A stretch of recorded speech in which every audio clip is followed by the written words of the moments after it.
너무 은혜로운 찬양, 또 함께 많은 분들이 하나로 이렇게 모아서 같이 찬양을 들으니까 너무 좋습니다. 부활하신 주님을 찬양하는 소리가 너무나도 듣기 좋은 것 같습니다. 감사합니다.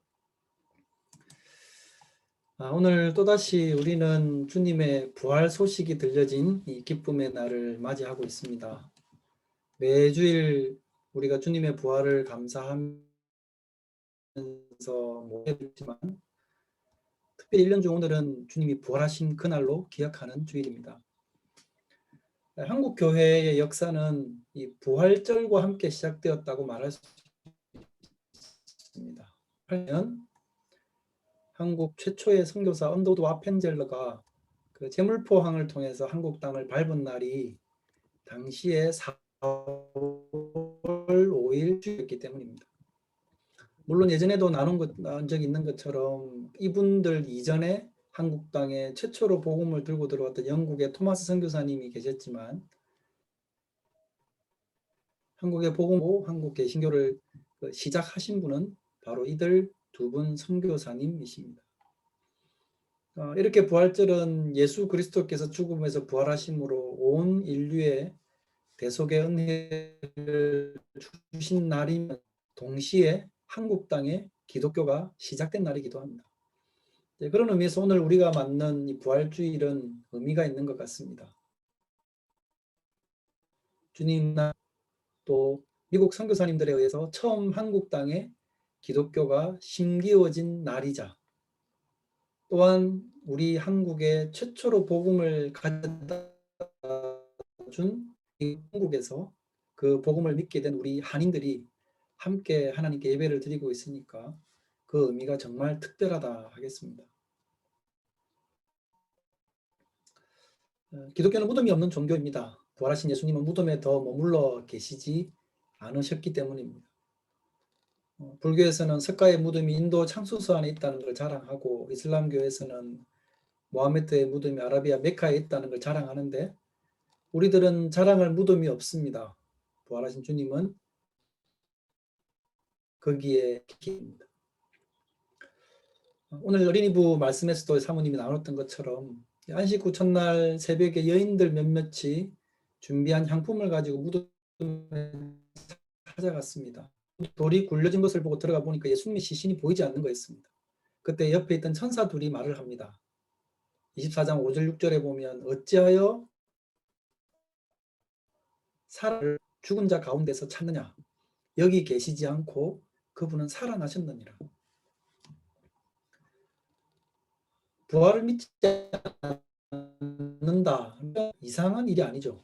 엄밀히 말하면 이 부활을 믿는 것이 더 이상합니다. 과학적으로 불가능한 일이기 때문에 그렇습니다. 이것은 사람이 과학을 많이 알고 모르고의 차원이 아닙니다. 너무나 당연히 주께서 여기 계시지 않고 살아나셨다라고 이렇게 말했던 천사가 이런 말을 덧붙입니다. 그 뒤에 이어지는 6절에 보면 예수님께서 갈릴리에 계실 때 너희에게 어떻게 말씀하셨는지를 기억하라. 그렇게 이야기를 합니다.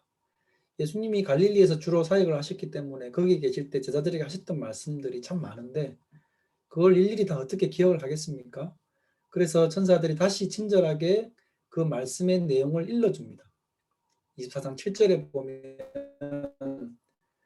인자가 죄인의 손에 넘겨 십자가에 못 박히고 제3일에 다시 살아나야 하리라 하셨느니라 고 천사들이 되짚어줍니다. 예수님이 이렇게 너에게 말씀하셨느니라. 그래서야 그 말씀을 기억한 이 여인들이 곧장 제자들에게로 달려갑니다. 그리고 이 일을 전해줍니다. 성경에 보면 제자들이 이 말을 전해 듣고도 이상하게 생각을 했다고 기록을 합니다. 심지어 베드로는 그 말을 듣고 곧장 무덤으로 달려가서 예수님을 쌌던 세마포는 거기에 놓여 있는데 시신이 보이지 않는 걸 보고도 이상하다고만 생각을 하고 그냥 집으로 돌아옵니다. 다시 말해서 그때까지도 주님이 부활하셨다는 것을 베드로조차도 믿지 못합니다. 이처럼 이 예수님의 부활 사건은 너무나도 엄청난 일이고 과학적으로 설명이 될 수 없는 사건이기 때문에 당시 모든 제자들조차도 처음에는 이상하다고 여겼습니다. 이건 너무나 당연한 일이죠. 근데 그 말씀을 하신 주체가 예수님이 아니었다면 그렇습니다. 그런데 예수님은 하신 말씀을 따라서 살아나시게 되었습니다. 살아나셔서 갈릴리에 가서 의심하던 제자들에게 주님이 부활하신 그 몸을 보여주셨습니다. 500여 형제들에게도 나타나서 보이시고 그것을 확인시켜 주셨습니다. 바울 사도는 이 설명을 하면서 그때 그 당시 부활을 받던 사람들의 태반이나 아직까지 살아있다고 이렇게 이야기를 합니다. 근데 정작 이렇게 말을 하고 있는 바울 그 자신도 보면 사실은 부활하신 주님을 만난 것이 아니었습니다. 그가 다메섹으로 갈 때 만났던 주님은 이미 예수님께서 40일 동안 당신의 부활하신 몸을 많은 사람들에게 보여주시고 하늘로 승천하신 이후였습니다. 그러니까 그가 만났던 예수님은 부활하신 예수님을 만난 것이 아니라 예수님에 대한 환상을 본 것이었죠. 그러니까 이 시간 우리들 역시도 주님의 부활을 다 믿고 이 시간 하나님을 예배하고 있지만 우리 모두는 주님의 부활을 목격하지 못한 사람들 중에 한 사람들입니다. 그렇다면 여러분은 예수님의 부활하심에 대해서 어디서 그 확실성을 얻게 되십니까? 물론 이것은 먼저는 은혜의 영역입니다. 부활을 설명을 듣고 이해를 해서 믿을 수 있는 것은 분명히 아닙니다. 그 어떤 설명도 우리는 갖고 있지 않습니다. 하지만 여러 가지 정황들을 통해서 주님의 부활에 대한 확신을 가진 몇몇 근거들을 우리는 찾을 수 있다고 생각합니다. 뭐 여러 가지가 있겠지만 저는 부활하신 주님을 목격한 사람들의 삶이 어떻게 극적인 변화를 보였던가를 보면 그분의 부활의 확실성에 대해서 저는 분명한 믿음을 가질 수 있다고 생각을 합니다. 그러니까 멀리 가지 않더라도 예수님의 제자들을 여러분 한번 생각을 해보십시오. 앞에서 보았듯이 예수님의 제자들은 십자가 앞에서 다들 도망쳤던 사람들입니다. 그런데 얼마 지나지 않아서 주님의 부활을 증거하는데 목숨을 거는 사람들이 되었습니다. 왜 그랬을까요? 예수님이 살아계실 때는 전혀 용기를 내지 못하다가 왜 이런 극적인 변화를 보일 수 있었겠습니까? 그동안 함께 오래 했던 이 예수님에 대한 그 미안함 때문에 그랬을까요? 아니면 이미 스승 예수님은 죽으셨지만 그래도 그분이 조직해 놓은 이 예수 공동체를 우리가 한번 끝까지 지켜보자 라고 해서 주님이 부활하셨다는 말을 하고 다닌 걸까요? 뭐 그럴 수도 있습니다. 하지만 미안함 때문이라거나 아니면 조직을 지켜가기 위해서 목숨을 걸지는 않습니다. 아니 어떻게 보면 뭐 제자들 중 한 사람이라면 뭐 그럴 수 있다고도 하겠습니다. 하지만 예수님의 제자들 모두가 그분의 부활을 전함에 있어서 자기 목숨을 걸었다면 그 말이 다릅니다. 사람이 위기에 몰리면 거짓말을 할 수가 있습니다. 베드로처럼 위기를 모면하기 위해서 거짓을 반복할 수도 있습니다. 하지만 거짓말을 위해서 생명을 바치지는 않습니다. 힘을 부지하기 위해 진실을 감추고 거짓말을 하게 될 수는 있어도 말입니다. 한 예를 들어보겠습니다. 최근에 한국 뉴스를 달궜던 이 한명숙 모회 위정 교사 사건을 예를 들어보겠습니다. 지난 이야기이긴 하지만 한명숙 전 총리가 수억이나 되는 불법 정치 자금을 세 차례에 걸쳐서 수수했다는 혐의로 유죄 선고를 받았고 실형을 살고 나왔습니다. 근데 당시 뇌물을 줬다고 진술했더니 한만호라고 하는 사람의 비망록이 이 방송사에 입수가 되게 되는데 거기서 그는 자신은 검찰의 교사에 의해서 위정을 했고 그래서 반드시 그 진술을 바로잡아서 진실을 밝히겠다고 한 내용이 파문이 일었습니다. 제가 이 사건을 여러분께 말씀드리고자 하는 건 아닙니다. 다만 당시 그가 왜 거짓말로 뇌물을 줬다고 이 얘기를 했겠느냐는 거죠. 그의 비망록에 의하면 한마디로 말하면 자기가 살기 위해서였습니다. 그러니까 당시에 형을 살고 있던 이 사람이 출소한 이후에 자기 할 수 있도록 도와주겠다고 한 검찰의 말 때문에 그가 위정을 했다는 거죠. 근데 한 전 총리가 이제 구속되는 모습을 보면서 죄책감을 느꼈고 견디다 못해서 결국 거짓 진술을 한 것이라고 자백을 한 것입니다. 그러니까 분명한 사실을 위해서도 목숨까지 거는 보통 꺼려지는 게 보통 사람들의 마음입니다. 거짓을 말하면 너를 살려준다거나 또는 그렇게 했을 때 살 길이 내게 눈에 보인다고 하면 거짓을 말할 수 있습니다. 사람은 약하니까 그럴 수 있죠. 물론 그 중에는 아주 드물게 목숨이 위험도 진실을 말하고자 하는 사람이 있습니다.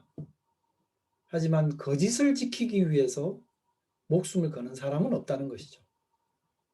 그러니까 거짓을 말하면 내가 너를 살려주마가 아니라 진실을 말하면 너를 살려라고 하는데 끝까지 거짓을 말하면서 목숨을 거는 사람은 없다는 이야기입니다. 예수님이 12제자들을 여러분 보십시오. 물론 그 중에 한 명은 다른 사람을 교체되긴 했지만 그들 모두는 부활하신 예수님을 증거하는데 목숨을 바쳤습니다. 만약에 주님이 부활하지 않으셨는데 그들이 부활을 말하면서 목숨을 걸 이유가 뭐가 있었을까요? 주님의 부활에 대해서 그냥 침묵하고만 있었다면 그들은 전혀 목숨을 걸 필요도 없었습니다.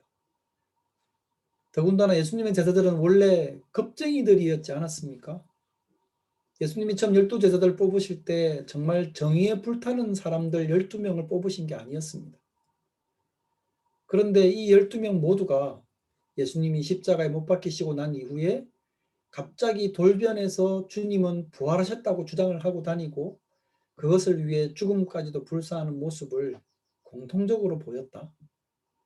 이것은 예수님이 실제로 부활하셨다는 사실 외에 다른 것으로는 설명이 불가능합니다. 오늘 읽으셨던 고린도전서 15장 말씀은 신약 성경에 있는 부활 관련 말씀 가운데서 대표적인 대목인데요. 특별히 읽었던 1절에서 11절 말씀은 주님의 부활의 역사적인 사실성을 해주고 있습니다. 3절에서 6절까지 말씀을 다시 한번 보면 이렇게 기록을 합니다. 내가 받은 것을 먼저 너희에게 전하였노니 이는 성경대로 그리스도께서 우리 죄를 위하여 죽으시고 장사 지낸 바 되셨다가 성경대로 사흘 만에 다시 살아나사 게바에게 보이시고 후에 12제자에게와 그 후에 500여 형제에게 일시에 보이셨나니. 방금 이 구절에서 바울 사도가 내가 받은 것을 전했다는 말은 옳습니다. 그가 다메섹으로 갈 때 강렬한 빛 속에서 예수님을 만난 이후에 그때 예수님께서 일러주신 대로 다메섹에 있는 아나니아를 만나게 되죠.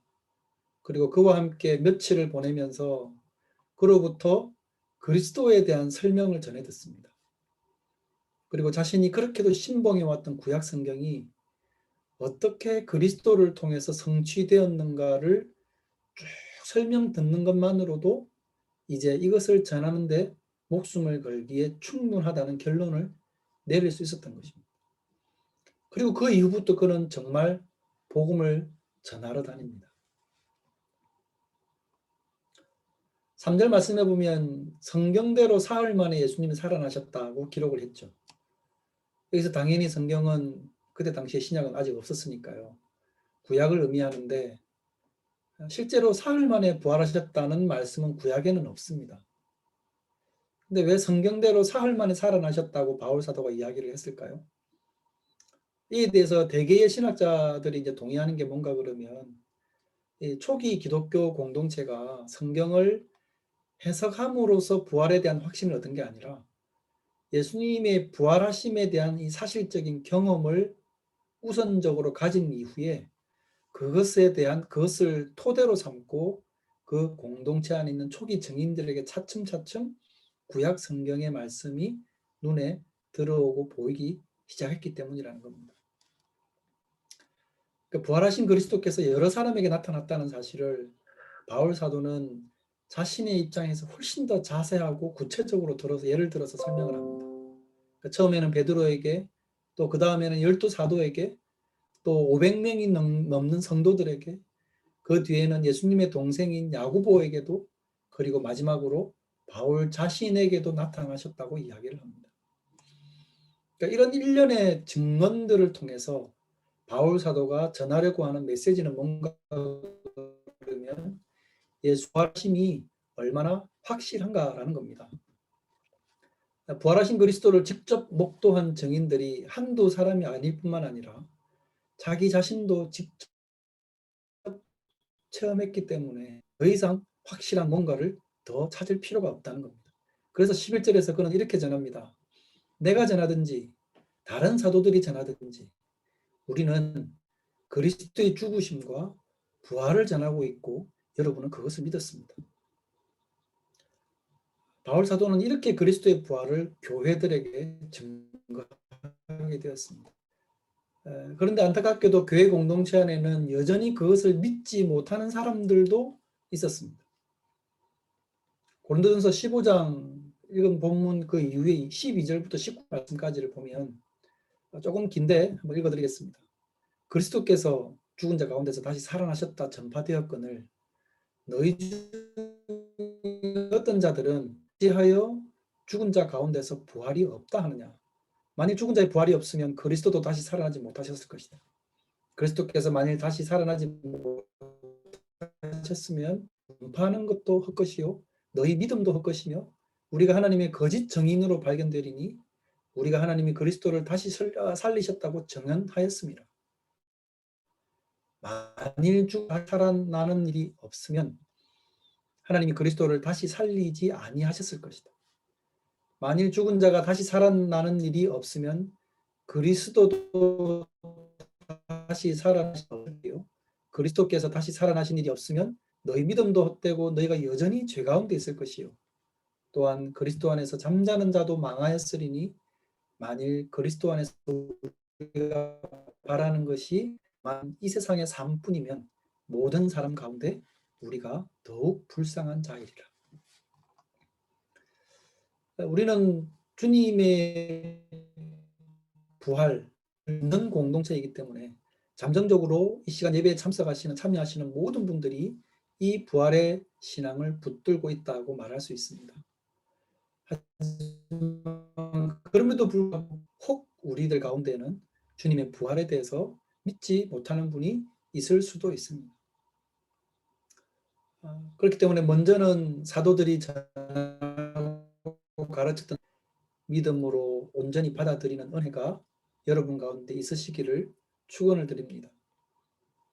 나아가서 오늘 이렇게 우리가 맞게 된 이 부활절은 이런 역사적인 사실정하고 기념함으로서만 끝나는 게 아닙니다. 그것으로부터 시작을 해서 우리 신앙인들이 부활 신앙을 다시금 다지고 새롭게 하는 시간을 가지려고. 나는 부활이요 생명이니 나를 믿는 자는 죽어도 살겠고 무릇 살아서 믿는 자는 영원히 죽지 아니하리니 이것을 너가 믿느냐? 예수님이 물으셨습니다. 예수님은 직접 이 말씀을 확증하셨고 그분을 믿는 우리들에게 부활을 보장해 주셨을 뿐만 아니라 지금 오늘을 살아가고 있는 우리들에게 부활 신앙을 심어 주셨습니다. 바로 그 부활 신앙을 강조하고 있습니다. 앞에서 읽었던 2절을 다시 한번 보면 이렇습니다. 너희가 만일 내가 전한 그 말을 굳게 지키고 믿지 아니하였으면 그로 말미암아 구원을 받으리라. 이 구절에서 내가 전한 말이란 당연히 복음을 가리키는 것이지만 그 중에서도 문맥상 보면 주님의 부활에 대한 내용을 의미합니다. 그게 3절 이하에서 계속 설명을 해주고 있는 기록이 있거든요. 다시 말해서 예수님의 부활을 사실로 믿음을 받는다는 것인데 그게 바로 조금 전에 인용을 했던 예수님의 말씀과 같은 내용입니다. 나는 부활이요 생명이니 나를 믿는 자는 죽어도 살 것이고 살아서 믿는 자리니 이것을 너가 믿느냐. 주님이 부활하셨다는 것과 그것을 믿는 너도 부활하게 될 것이라는 것을 믿느냐고 주님이 물으시는 겁니다. 사도들 그 자신들도 논리적으로 도저히 설명할 수 없는 방식으로 죽음을 이기고 일어나신 그리스도를 경험하게 되었습니다. 무엇이란 것인지는 앞에서 나눴던 대로 부활하셨던 예수님의 현현을 경험한 이후에 완전히 바뀌게 된 그들의 삶의 모습을 통해서 우리는 볼 수가 있습니다. 비록 증명할 수는 없을지라도 말입니다.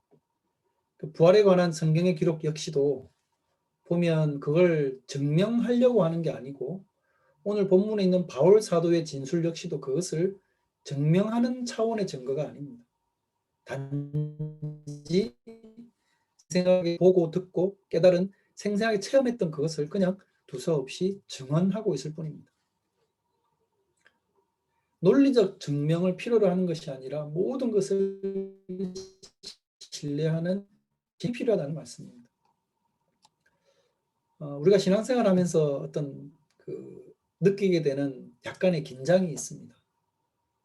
기독교 신앙 가운데에서 어떤 합리적인 인식과 무조건적인 믿음 사이에 존재하는 긴장입니다. 그러니까 때로는 합리적이고 이성적으로 해석하고 판단을 해야 되지만 또 다른 한편으로는 철저히 것들이 있습니다. 그러니까 기독교 신앙 가운데서 이 두 가지 측면이 균형을 이루지 못하고 한쪽으로 쏠려버리게 되면 그 신앙은 병들게 됩니다. 맹목적인 믿음만 강조함으로써 무조건 믿으라고만 말을 함으로써 뜬구름 잡는 것을 광신자를 양산시킬 수도 있고 합리적이고 이성적인 부분만을 강조함으로써 하나님이 이루신 기적을 전혀 받아들이지 못하게 만드는 되려 불신자를 양산할 수도 있습니다. 물론 그렇다고 해서 이성과 합리성을 적당하게만 부여하고 또 믿음도 너무 과하지 않게 적당서만 유지하려 한다면 그런 사람은 육에 속한 그리스도인이거나 명목상의 그리스도인이 될 뿐입니다. 오히려 그런 것보다는 철저하게 이성적이어야 하면서 동시에 철저하게 신앙적이어야 합니다. 이 균형을 우리 신앙인들은 잘 맞출 필요가 있습니다. 우리의 믿음은 믿을 수 없는 일에 대해서 맹목적인 믿음을 강요하는 것이 입증할 수는 없지만 믿을 수밖에 없는 그것을 말씀을 통해 깨닫고 믿는 것입니다. 기독교는 부활의 신앙입니다. 예수님의 부활을 믿으신다면 여러분도 그 부활에 참여하시게 될 것입니다. 그러나 한 가지 우리가 있습니다. 지금 우리의 삶이 예수님의 부활과 얼마나 공고하게 연결되어 있는가를 점검해야 됩니다. 아까 배상욱 집사님 기도하시면서 주님의 그 죽으심과 그 부활을 우리의 삶으로 기억하게 해달라고 이렇게 기도를 하시더라고요. 우리의 머리로 우리의 생각으로 기억을 하는 것이 아니라 우리의 삶으로 해야 된다는 이 표현이 어쩌면 가장 정확한 표현인 것 같습니다. 그러니까 내 삶의 방식은 철저하게 생명 파괴적이고 자기 중심적이면서 말로만 예수님의 부활을 믿는다고 한다면 그건 신앙이 아니라 속임수에 불과한 것입니다. 자기를 속이고 있는 것이고 자기가 자기 스스로에게 속고 있는 것이 되는 겁니다. 이런 일들은 안타깝게도 얼마든지 일어납니다. 단지 부활이 우리 머릿속에만 있는 죽은 교리로만 작용을 하지 현재 살아가는 우리의 삶의 능력으로 전혀 작용하지 않는 그런 종교인들이 얼마든지 있을 수 있습니다. 그것을 우리가 탈피해야 된다는 겁니다. 바울 사도의 말을 다시 한번 기억해 보십시오. 15장 2절을 다시 보시면 너희가 만일 내가 전한 그 말을 굳게 지키고 헛되이 믿지 아니하였으면 이것이 바로 삶으로 기억해야 된다는 이야기입니다. 머리로만 기억을 하는 것이 아니고 그리고 그 뒤에 뭐라고 그랬습니까? 그러면 그분으로 인해서 구원을 얻게 될 것이다. 그리스도의 부활을 우리가 참되게 믿는다면 우리는 전혀 다른 방식으로 이 세상을 살아가게 될 것입니다. 부활의 영이 우리를 지배하는 것만큼 우리의 인간적인 수고로 인한 상처와 혼란과 혼돈은 줄어들게 될 것입니다. 대신 우리의 구체적인 삶 가운데서 부활의 소망으로 말미암는 소망과 기쁨이 점점 더 커지게 될 것입니다. 이것이 성경이 가르치는 바이고 우리가 믿는 부활 신앙이면서 복음의 기초입니다. 그러므로 여러분, 이 주님의 부활을 믿으시기를 바랍니다. 삶으로 그것을 기억하시기를 바랍니다. 그리고 그분 안에서 여러분에게도 부활이 주어지게 될 것을 믿으시기 바랍니다. 이 부활의 소망이 여러분에게 늘 함께 있으시기를 주님으로 축원드립니다. 기도드리겠습니다. 걸어가신 하나님 아버지, 은혜를 감사합니다. 우리를 위해 죽으시고 고통의 시간들을 보내시고 그 죽으심을 통해서 우리에게는 나음과 고침과 생명과 소망을 허락해 주셔서 감사합니다. 주님의 부활하신 날을 기억하고 기뻐하며 주님을 찬양합니다. 우리를 위해 모든 일들로 인해서 하나님을 찬양하고 하나님께 영광을 돌려드립니다. 이 주님의 부활을 믿는 믿음의 성도들이 되게 하여 주시옵소서. 삶으로 그 주님 안에 우리의 부활도 함께 있음을 기억하며 주어진 삶들을 감사하며 소망 가운데 살아갈 수 있도록 은혜 베풀어 주시옵소서. 걸어가신 구주 예수님의 이름으로 기도드립니다. 아멘.